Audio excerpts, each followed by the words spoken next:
ہر لحظہ ہے مومن کی نئی شان، ہر لحظہ ہے مومن کی نئی شان، ہر لحظہ ہے مومن کی نئی برہان، ہر لحظہ ہے مومن کی نئی برہان، ہر لحظہ ہے مومن کی نئی آن، ہر لحظہ ہے مومن کی نئی آن۔ تعلیمات تقویٰ ہے اللہ کی برہان، تعلیمات تقویٰ ہے اللہ کی برہان، تعلیمات تقویٰ، تعلیمات تقویٰ، تعلیمات تقویٰ، تعلیمات تقویٰ، تعلیمات تقویٰ ہے اللہ کی برہان، تعلیمات تقویٰ، تعلیمات تقویٰ، تعلیمات تقویٰ، تعلیمات تقویٰ ہے اللہ کی برہان۔ اعوذ باللہ من الشیطان الرجیم، بسم اللہ الرحمن الرحیم، نحمده ونصلي على رسوله الكريم، اما بعد فإن خير الحديث كتاب الله، وخير الهدي هدي محمد صلى الله عليه وسلم، وشر الأمور محدثاتها، وكل محدثة بدعة، وكل بدعة ضلالة، وكل ضلالة في النار۔ صحابہ اکرام رضوان اللہ اجمعین و تابعین رحمۃ اللہ علیہ آپ کی اتباع فرماتے رہے، رسول اکرم صلی اللہ علیہ وسلم کے بتائے ہوئے راستے پر صحابہ اکرام رضی اللہ عنہم اور تابعین رحمۃ اللہ علیہ چلتے رہے، اور متقدمین و متاخرین اتباع رسول اور اقتداء کی وصیت فرماتے رہے۔ وہ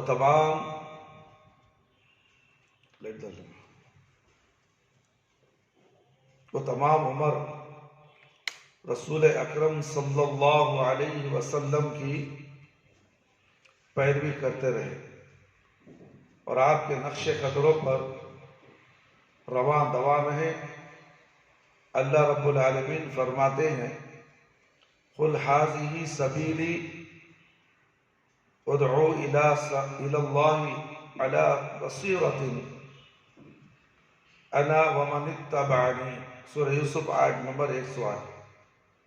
کہہ دو کہ میرا راستہ تو یہ ہے، میں اللہ کی طرف بلاتا ہوں، اور از روئے یقین و برہان سمجھ بوجھ کر میں خود بھی اور اپنی پیروی کرنے والوں کو بھی اللہ کی طرف بلاتا ہوں۔ میں خود بھی اللہ کی طرف جا رہا ہوں، اور میرے چاہنے والے، میرے ماننے والوں کو بھی میں اللہ کی طرف بلاتا ہوں۔ اس آیت سے معلوم ہوتا ہے کہ جس طرح آپ زندگی بھر لوگوں کو اللہ کی طرف بلاتے رہے، آپ کے پیروکار بھی اللہ کی طرف لوگوں کو دعوت دیتے رہے۔ اس جملے کا اسلوب پتہ دے رہا ہے کہ آپ کے پیروکار بصیرت کے ساتھ آپ کی اتباع کرتے ہیں، یعنی جس طرح آپ صاحب بصیرت ہیں، اسی طرح آپ کی پیروی کرنے والے لوگ بھی صاحب بصیرت ہیں۔ بس اس میں کچھ شبہ نہیں کہ رسول اکرم صلی اللہ علیہ وسلم نے دین اسلام کو پہنچانے میں پورا زور صرف فرمایا، اور غور کرنے والوں کے لیے دلائل کو واضح کر دیا۔ چنانچہ خیر القرون کے لوگ آپ کی بتائی ہوئی راہ پر چلتے رہے، پھر ان کے بعد کچھ ایسے نالائق قسم کے لوگ آئے جو اپنی خواہشات کی پیروی کرنے لگے، جنہوں نے فرقہ واریت کو جنم دیا، فرقہ واریت کو جنم دیا۔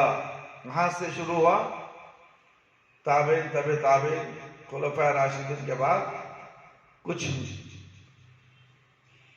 لوگ، نالائق لوگ جو دین کی سمجھ نہیں رکھتے تھے، وہ لوگ آئے اور انہوں نے اسلام کو ٹکڑے ٹکڑے کر دیا، فرقوں میں تقسیم کر دیا۔ اللہ پاک نے اس امت کے فائدے کے لیے ایسے انسانوں کو پیدا فرمایا ہے جنہوں نے دین کے اصولوں کی حفاظت کرنا اپنا منصب سمجھا۔ رسول اکرم صلی اللہ علیہ وسلم کی تعریف کرتے ہوئے فرمایا تھا کہ میری امت میں کچھ لوگ ہمیشہ حق و صداقت پر قائم رہیں، ہمیشہ حق میں رہیں گے۔ کچھ لوگ بتا رہے، بڑے بھرکو لوگ نہیں، تمام لوگ نہیں، کچھ لوگ ہمیشہ حق و صداقت پر قائم رہیں گے، ان کا مخالف انہیں کچھ نقصان نہیں پہنچا سکے گا۔ مخالف کون؟ شرک اور بدعت پر عمل کرنے والے، فرقوں میں بٹنے والے، ان تھوڑے جو حق بولنے والے ہیں ان کا کچھ بھی بگاڑنے والے نہیں، بگاڑ نہیں سکتے۔ سمجھ میں آ رہی بات؟ بولنے کا مقصد کیا ہے؟ امام جعفر احمد بن محمد طحاوی رحمۃ اللہ علیہ فرماتے ہیں، جن ائمہ اکرام نے دین اسلام کی صداقتوں سے لوگوں کو روشناس کرایا، ان میں امام ابو جعفر احمد بن محمد سلمہ ازدی طحاوی بھی ہیں۔ 230/9 ہجری میں ان کی پیدائش ہوئی، 320 ہجری میں فوت ہوئے۔ انہوں نے بیان فرمایا کہ امام ابو حنیفہ رحمۃ اللہ علیہ، صاحبین امام ابو یوسف رحمۃ اللہ علیہ، امام محمد اور متقدمین ائمہ کرام کن اصول دین اور عقائد کے حامل تھے؟ زمانہ جیسے جیسے عہد نبوی صلی اللہ علیہ وسلم سے دور ہوتا چلا گیا، آہستہ آہستہ بدعات پھیلتی چلے گئی۔ بدعات کے معنی دین میں نئی نئی چیزیں ملاوٹ کر کے پھیلتی چلی گئی، اور دین اسلام میں تحریف کا بازار گرم ہوتا گیا، جس کو تعویل کا نام دیا گیا۔ حالانکہ تحریف اور تعویل میں نمایاں فرق موجود ہے، اس لیے کہ الفاظ میں کچھ گنجائش نہیں ہوتی۔ جب تحریف کا دروازہ کھل گیا تو فساد رونما ہو گیا، اور عوام الناس چونکہ باطل جاہل تھے اور ان میں فرق نہیں کر سکتے تھے، اس لیے انہوں نے تحریف کو بھی تعویل سمجھا، تحریف کو بھی تعویل سمجھا، اور تعویل کرنے والوں نے بھی ان کی ناواقفیت سے فائدہ اٹھا کر تحریفات کا بازار گرم رکھا۔ اس طرح انہوں نے دین اسلام کے روشن چہرے کو مسخ کر کے رکھ دیا۔ اب ضرورت تھی کہ ان اہل حق علماء انہیں اور شبہات کے دبیز پردوں کو تار تار کریں، دلائل کے ساتھ حقائق کو منظر پر لائیں، خاص طور پر علم کلام کی وساطت سے رونما ہونے والے فتنوں کا خلا خما کریں، اور باطل پرستوں کے شبہات کو کافر کریں، اور سلف صالحین پر ہونے والے اعتراضات کی مدافعت کریں، جیسا کہ ان آیات میں اس کا حکم ہوا ہے۔ وَإِذَا رَأَيْتَ الَّذِينَ يَخُوضُونَ فِي آيَاتِنَا فَأَعْرِضْ عَنْهُمْ حَتَّى يَخُوضُوا فِي حَدِيثٍ غَيْرِهِ، سورہ انعام آیت نمبر 60۔ اور جب تم ایسے لوگوں کو دیکھو تمہاری آیتوں کے بارے میں بےہودہ بکواس کر رہے ہیں، تو ان سے الگ ہو جاؤ۔ ان سے کیا ہو جاؤ؟ الگ ہو جاؤ، یہاں تک کہ وہ اور باتوں میں مصروف ہو جائے، تم وہاں سے ہٹ جاؤ۔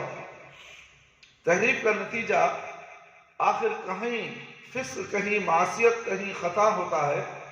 اس سے بچاؤ کا واحد راستہ یہ ہے کہ پیغمبروں پر جو کچھ من جانب اللہ نازل ہوا ہے اس کے مطابق عمل کیا جائے،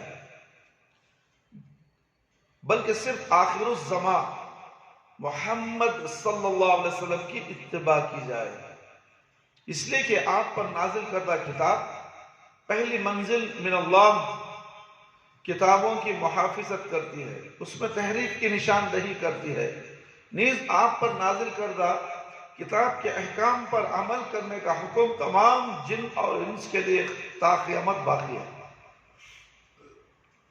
آپ پر کون سی کتاب نازل ہوئی؟ قرآن کریم۔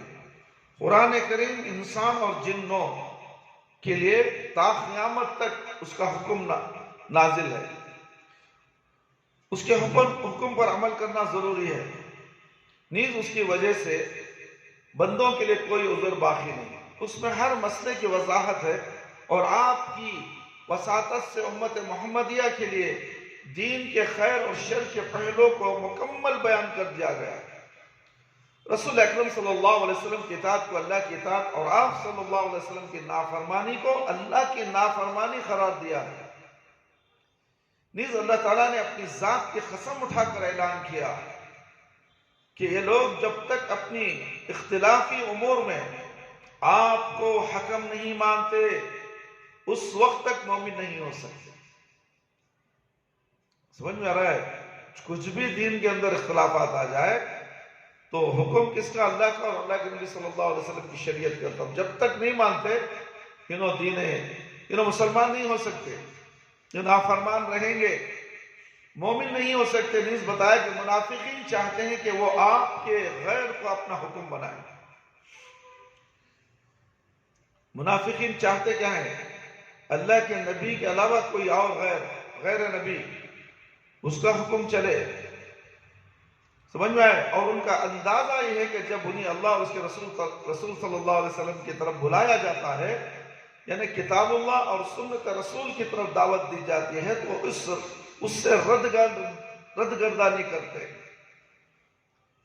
ردگردانی کرتے جبکہ وہ سمجھتے ہیں کہ وہ احسان اور توفیق کا ارادہ رکھتے ہیں، جیسا کہ اکثر متکلمین و فلسفہ وغیرہ کہتے ہیں کہ ہم اشیاء کے حقائق کا ادراک اور اس کی معرفت چاہتے ہیں، اور ہم اخریات جو کہ در حقیقت مرکب جہل ہیں اور ان دلائل نقلیہ کے درمیان توافق پیدا کرنا چاہتے ہیں جو آپ سے منقول ہے، کہ ہم تصوف کی اصطلاحات اور شریعت کے اصولوں کے درمیان مطابقت پیدا کرتے ہیں اور سمجھتے ہیں کہ ہماری مسائل نیات عمدہ ہیں، حالانکہ ان کی تمام باتیں باطل اور جہالت پر مبنی ہیں۔ اقتدار پر قابض لوگ بھی جبکہ وہ سیاسی بصیرت سے بالکل کورے ہیں، وہ بھی اس بات کا ڈھنڈورا پیٹتے ہیں کہ سیاست کے بارے میں ہماری سوچ صحیح ہے اور اسلامی شریعت سے متصادم نہیں، حالانکہ ان کی سوچ کا اسلام کے ساتھ دور کا بھی واسطہ نہیں ہے۔ جو شخص امور دین میں رسول اکرم صلی اللہ علیہ وسلم کی اتباع نہیں کرتا اور نہ صرف آپ کی حفاظت کرتا ہے بلکہ اس کو مستحسن گرانتا ہے، تو دراصل آپ کی تعلیمات سے واقف نہیں ہے۔ نہ صرف مسائل کلامیہ اور اعتقادات میں اسے کچھ درک حاصل نہیں، بلکہ امور تعبدیہ اور سیاسیہ میں وہ بالکل نابلد ہے۔ اس کی کوتاہ علمی کا واضح ثبوت ہے کہ وہ اپنے غلط ظن سے شریعت محمدیہ میں نہ صرف ایسے امور داخل کر رہا ہے جو فی الحقیقت داخل نہیں، بلکہ وہ ان حتمی چیزوں کو دین اسلام سے نکال رہا ہے جن کے داخل ہونے میں کسی کو کچھ انکار نہیں، اور کون نہیں جانتا کہ رسول اللہ صلی اللہ علیہ وسلم نے جو دین ہم تک پہنچایا ہے وہ دین سچا اور کامل ہے۔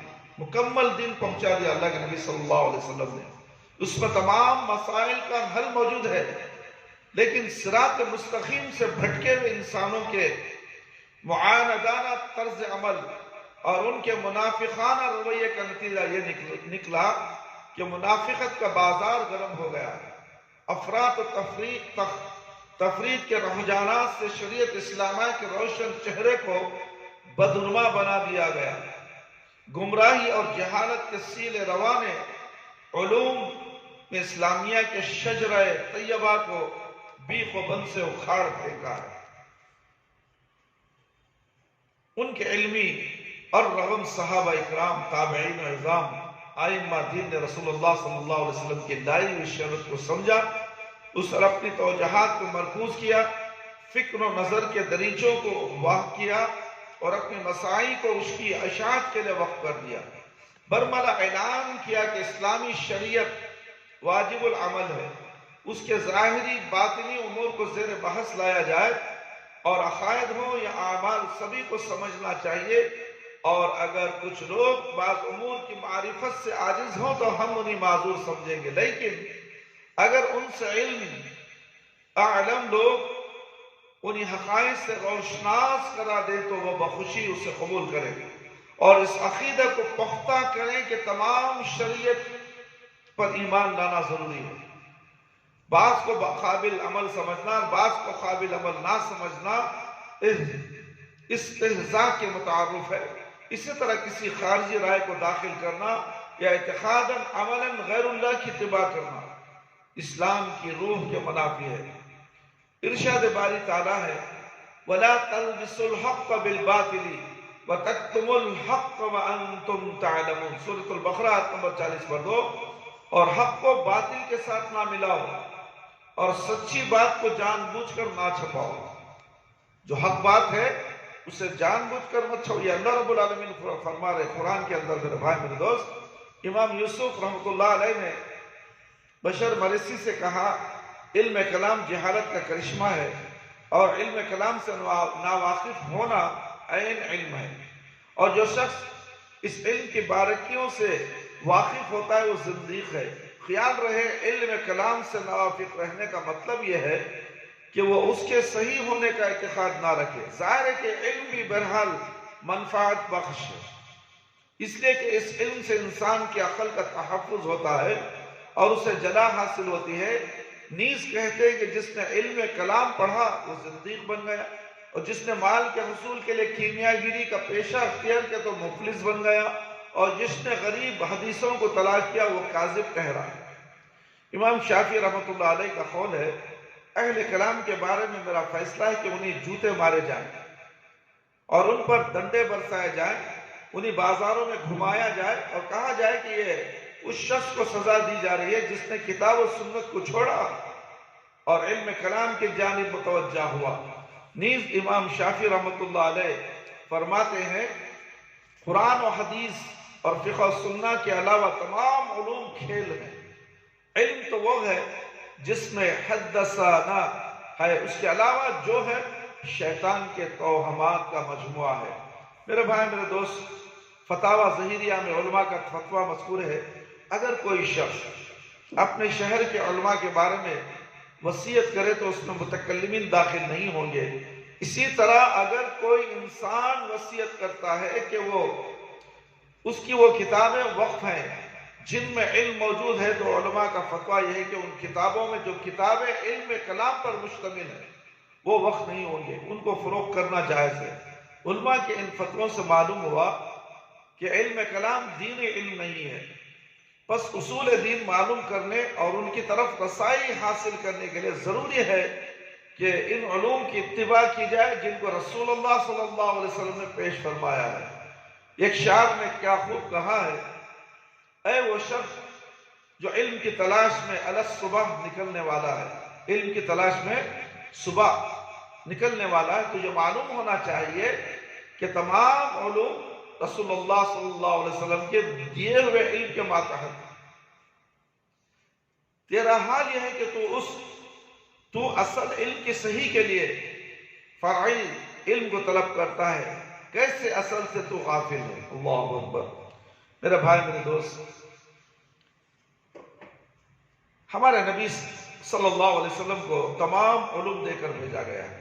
نبی صلی اللہ علیہ وسلم کو سارے علم دے کر بھیجے گئے، یعنی جس طرح پہلے انبیاء کے علوم سے آپ کو بہرہ وافر عطا کیا گیا، اسی طرح حشر نشر اور میعاد کی کیفیت سے بھی آپ کو مطلع کیا گیا۔ آپ کے بعد جب بدعات رونما ہوئی تو اس دور کے علماء جب بدعات کے مقابلے میں صف آرا ہوئے تو ان کا دائرہ محدود نہ رہا، اس لیے ہمیں کہنا پڑتا ہے کہ متقدمین علماء کا علم قلیل تھا لیکن اس میں برکت زیادہ تھی، اور متاخرین علمی بحثوں میں الجھ گئے اور ان کا دائرہ وسیع ہو گیا، تو بظاہر اگرچہ ان کا علم کثیر نظر آ رہا ہے لیکن اس میں برکت کم ہے۔ متکلمین جنہوں نے اسلام کے خلاف محاذ آرائی کرنے والوں سے بظاہر مقابلہ کیا ہے، وہ سمجھتے ہیں کہ ہم نے دین اسلام کی بہت بڑی خدمت کی ہے اور ہمارا اندازہ استدلال نہایت پختہ اور درست ہے۔ ان کا یہ نظریہ صحیح نہیں۔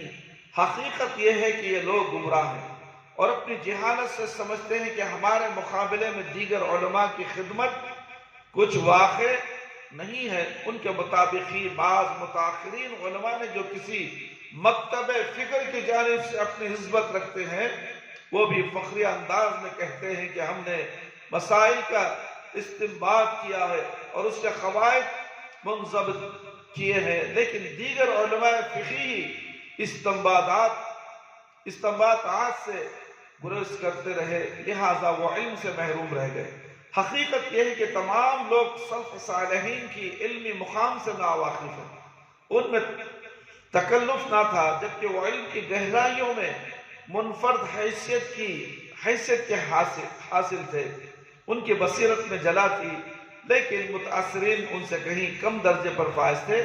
ان میں تکلف تھا، نیز وہ فروغ سے اشتغال رکھتے تھے، جبکہ سلف صالحین اصول کا خیال رکھتے ہیں اور ان کی روشنی میں قواعد کا انضباط کرتے ہیں اور ان کے انضباط میں کسی قسم کے لچک گوارا نہیں کرتے۔ وہ ہر میدان میں بلند مقاصد کے حصول کے لیے ہمہ تن تیار رہتے ہیں۔ بس متاخرین اس مقام تک رسائی حاصل نہیں کر پاتے ہیں جہاں سلف و صالحین کو رسائل حاصل ہے۔ بہرحال دونوں میں تفاوت واضح ہے، تاہم ہر ایک کا اپنا اپنا مقام ہے۔ متعدد علماء نے عقیدہ طحاویہ کی شرح لکھی ہے۔ میں نے ان کا مطالعہ کیا تو معلوم ہوا کہ بعض شارحین کا میلان علم کلام کے حق میں ہے، وہ متکلمین سے خوشہ چینی کرتے ہیں، بلکہ انہوں نے ان کی عبارتوں کو بھی درج کر لیا ہے۔ سلف و صالحین نے متکلمین کو وضع کردہ اصطلاحات جو ہر جسم، غرض وغیرہ کے استعمال کو مکروہ نہیں گردانا، جبکہ ان سے صحیح معنی مراد لیا جائے، جیسا کہ دیگر علوم میں صحیحہ کی اصطلاح ہے۔ اسی طرح اگر انہوں نے اہل حق کی رہنمائی کی ہے اور اہل باطل سے مخاصمہ کیا ہے تو وہ بھی درست ہے، لیکن جب ان کی اصطلاحات ایسے معنی پر مشتمل ہو جو حق سے متصادم ہو بلکہ کتاب و سنت کے مخالف ہو تو ان کو انہوں نے بنظر کراہت دیکھا ہے۔ یہی وجہ ہے کہ متکلمین علم و یقین کے اس درجے پر فائز نہیں ہے جس پر عوام فائز ہے، تو اہل سنت کے علماء جس مقام پر فائز ہیں وہاں تک ان کی رسائی ہرگز ممکن نہیں۔ چونکہ متکلمین کے مقدمات حق و باطل پر مشتمل ہے، اس لیے ان میں جنگ و جدال کثرت سے ہے اور بحث و مباحثہ کا بازار گرم رہتا ہے۔ اس سے ایسے خیالات جنم لیتے ہیں جو صحیح نقل اور صحیح عقل کے خلاف ہوتے ہیں۔ مزید وضاحت کتاب میں آئے گی۔ میں نے اس بات کو پسند کیا عقیدہ طحاویہ کی شرح سلف صالح کے طریقے پر چلتے ہوئے کی جائے اور ان کی عبارت نقل کی جائے، ان کا اسلوب اختیار کیا جائے، ان سے استفادہ کیا جائے، تاکہ شاید میں بھی ان کے زبر میں شمار ہو سکوں اور ان کی معیت میں اٹھایا جاؤں۔ اللہ رب العالمین نے فرمایا وَمَن يُطِعِ اللَّهَ وَرَسُولَهُ فَأُولَٰئِكَ مَعَ الَّذِينَ أَنْعَمَ اللَّهُ عَلَيْهِمْ مِنَ النَّبِيِّينَ وَالصِّدِّيقِينَ وَالشُّهَدَاءِ وَالصَّالِحِينَ وَحَسُنَ أُولَٰئِكَ رَفِيقًا۔ سورہ نساء آیت نمبر 709۔ اور جو لوگ اللہ اور رسول کی اطاعت کرتے ہیں وہ قیامت کے روز ان لوگوں کے ساتھ ہوں گے جن پر اللہ نے بڑا فضل کیا، یعنی انبیاء کرام اور صدیق، شہید اور نیک لوگ، اور ان لوگوں کی رفاقت بہت ہی خوب ہے۔ جو اللہ اور اللہ کے رسول کی اتباع کرتے ہیں وہ لوگ ان کے ساتھ قیامت کے دن اٹھائے جائیں گے، ان کے ساتھ ان کو کھڑایا جائے گا قیامت کے دن، وہ بہترین لوگ ہوں گے۔ جب میں نے محسوس کیا کہ قارئین اختصار کے طالب ہیں تو میں نے اختصار کو ترجیح دی۔ وَمَا تَوْفِيقِي إِلَّا بِاللَّهِ عَلَيْهِ تَوَكَّلْتُ وَإِلَيْهِ أَنِيبُ وَهُوَ حَسْبُنَا وَنِعْمَ الْوَكِيلُ۔ نقول في توحيد الله معتقدين بتوفيق الله ان الله وحده لا شريك له۔ توفیق ازدی کے ساتھ توحید باری سے متعلق ہم اس اعتقاد کا اظہار کرتے ہیں کہ ذات الہی ایک ہے، اس کا کوئی شریک نہیں۔ سمجھ میں آ رہی بات؟ سمجھ لیجئے کہ پیغمبروں کا اولین دعوت توحید ہے۔ اس راہ کی پہلی منزل، پہلا مقام بھی یہی ہے جس پر سالک چل کر اللہ عز و جل کی بارگاہ میں حاضر ہوتا ہے۔ اللہ رب العالمین فرمایا لَقَدْ أَرْسَلْنَا نُوحًا إِلَىٰ قَوْمِهِ فَقَالَ يَا قَوْمِ اعْبُدُوا اللَّهَ مَا لَكُم مِّنْ إِلَٰهٍ غَيْرُهُ۔ سورہ اعراف آیت نمبر 50 پڑھو۔ ہم نے نوح علیہ السلام کو اس کی قوم کی طرف رسول بنا کر بھیجا۔ اس نے اعلان کیا کہ اے میری قوم، اللہ کی عبادت کرو، اس کے سوا تمہارا کوئی معبود نہیں۔ نیز ہود علیہ السلام نے اپنی قوم سے فرمایا عبد اللہ ما لکم من الہ غیرہ۔ سورہ اعراف آیت نمبر 65، اللہ کی عبادت کرو اور اس کے سوا تمہارا کوئی معبود نہیں۔ نیز صالح علیہ السلام نے اپنی قوم سے کہا اعبد اللہ ما لکم من الہ وغیرہ من الہ غیرہ۔ سورہ اعراف آیت نمبر 70 پر 3، اللہ کی عبادت کرو، اس کے سوا تمہارا کوئی معبود نہیں۔ شعیب علیہ السلام نے اپنی قوم سے مخاطب ہوتے ہوئے فرمایا اعبد اللہ ما لکم من الہ غیرہ۔ سورہ اعراف آیت نمبر 50 پر 8، اللہ کی عبادت کرو، اس کے ساتھ تمہارا کوئی معبود نہیں۔ اللہ رب العالمین نے جہاں دعوت توحید کے سلسلے میں الگ الگ پیغمبروں کی دعوت کا ذکر فرمایا ہے، وہاں اجتماعی طور پر بھی ذکر فرمایا۔ چنانچہ فرمایا وَلَقَدْ بَعَثْنَا فِي كُلِّ أُمَّةٍ رَسُولًا أَنِ اعْبُدُوا اللَّهَ وَاجْتَنِبُوا الطَّاغُوتَ۔ سورہ نحل آیت نمبر 30 پر 6۔ اور ہم نے ہر جماعت میں پیغمبر بھیجا، ہم نے ہر جماعت میں پیغمبر بھیجا کہ اللہ ہی کی عبادت کرو، بتوں کی پرستش سے اجتناب کرو۔ اور اللہ رب العالمین نے فرمایا وَمَا أَرْسَلْنَا مِن قَبْلِكَ مِن رَّسُولٍ إِلَّا نُوحِي إِلَيْهِ أَنَّهُ لَا إِلَٰهَ إِلَّا أَنَا فَاعْبُدُونِ۔ سورہ انبیاء آیت نمبر 25۔ اور جو پیغمبر ہم نے تم سے پہلے بھیجے ان کی طرف یہی وحی بھیجی کہ میرے سوا کوئی معبود نہیں، تو میری ہی عبادت کر، تو میری ہی عبادت کر، اللہ ہی کی۔ رسول اکرم صلی اللہ علیہ وسلم نے توحید پر زور دیتے ہوئے فرمایا امرت انا اقاتل الناس حتى يشهدوا اللہ الہ الا اللہ وان محمد رسول اللہ۔ بخاری اور مسلم کی حدیث ہے یہ، مجھے تمام لوگوں سے لڑائی کرنے کا حکم دیا گیا، تمام لوگوں سے، جب تک وہ اس بات کی گواہی نہ دے کہ اللہ کے علاوہ کوئی معبود برحق نہیں اور محمد صلی اللہ علیہ وسلم اللہ کے رسول۔ اللہ اکبر۔ میرے بھائی، میرے دوست، ہر چیز توحید پر قائم ہے۔ توحید سے جو ہٹ جاتے ہیں وہ فرقوں میں بٹ جاتے ہیں۔ توحید جو ہے لا الہ الا اللہ، تمام پیغمبر یہی دعوت لے کر آئے، جتنے بھی پیغمبر آئے وہ چند پیغمبروں کے نام آپ کے سامنے گنوائے گئے، سب نے یہی کہا اللہ کے سوا کوئی معبود برحق نہیں ہے، تم میری ہی عبادت کرو۔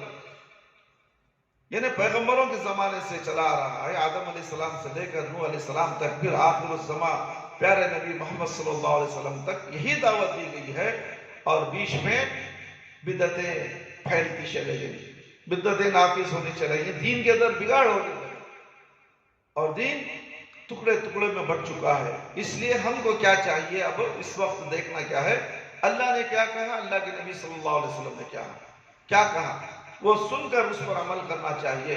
قرآن حدیث کو مضبوط پکڑ کر اس پر عمل کرو، انشاءاللہ کامیاب تم ہو جاؤ گے، کامیابی تمہیں ملے گی، اور کامیابی کیا ہے، وہ جنت ملنے والی ہے۔ تو ہم دنیا میں ویسے ہی عمل کریں گے جیسے اللہ کے نبی صلی اللہ علیہ وسلم نے کرنے کا حکم دیا ہے۔ اگر تم قرآن اور حدیث پر عمل کرو گے تو تم فرقوں میں نہیں بٹو گے۔ اہل حدیث جو ہے وہ فرقہ نہیں ہے، اصل ہے۔ اہل حدیث اصل ہے، قرآن اور حدیث ہے۔ قرآن اور حدیث سے ہٹنے والا فرقوں میں جاتا ہے، شرک میں، بدعت میں، اور اس سے نام ہیں فرقوں کے، ان ناموں میں بڑھ جاتے ہیں۔ ان ناموں میں بٹنے سے اسلام سے ان کا تعلق کٹ جاتا ہے۔ سمجھ میں آ رہا ہے؟ وہ بھی نماز پڑھتے ہیں، وہ بھی قرآن پڑھتے ہیں، سب کچھ کرتے ہیں، اچھے سے اچھے طریقے سے عبادت کرتے ہیں، مگر انہوں اصل چیز سے ہٹ گئے۔ اصل چیز کیا ہے؟ قرآن اور حدیث، اللہ کا حکم، اللہ کے نبی صلی اللہ علیہ وسلم کا حکم۔ قال رسول اللہ صلی اللہ علیہ وسلم، اللہ نے کیا کہا، اللہ کے نبی نے کیا کہا، اس پر تم توجہ دو، اس پر ایمان لے کے آؤ۔ جب جا کر تم مومن مسلمان بن سکو گے، ورنہ تو تم زندگی بھر بھٹکتے رہو گے، کبھی تمہیں کامیابی نہیں ملے گی۔ اس لیے اللہ رب العالمین سے دعا ہے کہ اللہ تعالیٰ ہمیں قرآن و حدیث پر عمل کرنے کی توفیق عطا فرمائے، ہمارے تمام گناہوں کی مغفرت فرما دے، ہمیں صراط مستقیم پر چلا دے، پیارے نبی صلی اللہ علیہ وسلم کی شریعت پر عمل کرنے کی توفیق عطا فرمائے، فرقوں میں بٹنے سے بچائے، بدعتی کاموں کرنے سے بچائے، دین میں زیادتی کرنا اور کم کرنے سے بچائے، زیادہ کرنے سے بچائے، دین کا کھلواڑ کرنے سے بچائے، دین کا مذاق اڑانے سے بچائے۔ اے اللہ صحیح دین کیا ہے اس دین پر ہمیں زندگی قائم رہنے دے، موت آئے تو اے اللہ خاتمہ بالخیر فرما۔ اے اللہ امت محمدیہ بن کر جینے والا بنا دے اور امتی محمدیہ بن کر مرنے والا بنا دے۔ اے اللہ ہمیں موت دے تو ایمان کی حالت میں موت دے، جب ہماری روح ہمارے جسم سے نکلے تو اللہ ہماری زبان پر کلمہ لا الہ الا اللہ محمد الرسول اللہ جاری رہے۔ ربنا تقبل منا انك انت السميع العليم وتب علينا انك انت التواب الرحيم۔ سبحان ربك رب العزة عما يصفون وسلام على المرسلين والحمد لله رب العالمين۔ يا حي يا قيوم برحمتك استغيث۔